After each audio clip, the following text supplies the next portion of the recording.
I'm Dennis Meyers with the California School Boards Association, standing outside the governor's office. Just moments ago he released his May revision for the 12-13 budget year, and in that revision he talked about the need for new revenue. In fact, the entire budget, all the good news in the budget, is tied to the passage of his initiative on the November ballot.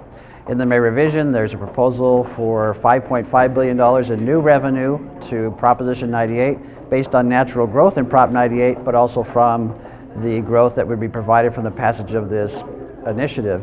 The problem is the triggers, and we've been talking about triggers since January, and the governor talked more about triggers in this May revision, where if that initiative doesn't pass, all of that money would be removed from schools and would end up hurting classrooms. Also, the governor talked about his weighted student informer proposal, which just at face value is something that CSBA is supportive of, but there is no proposal in there to hold districts harmless as money gets shifted from one district to the other. So we have a lot of work to do between now and when this budget gets put to rest on June 15th.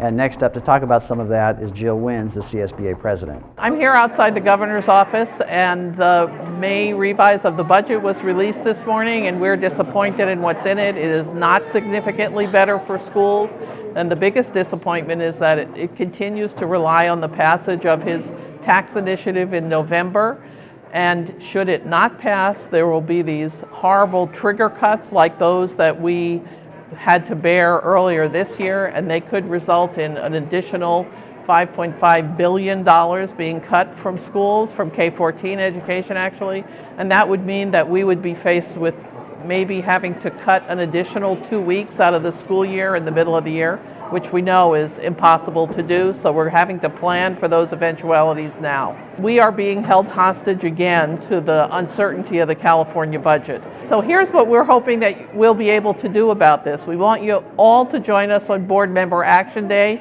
Be mad on June 8th in your local legislators' offices. We'll all be working as hard as we can to make sure that we get the best possible budget for schools.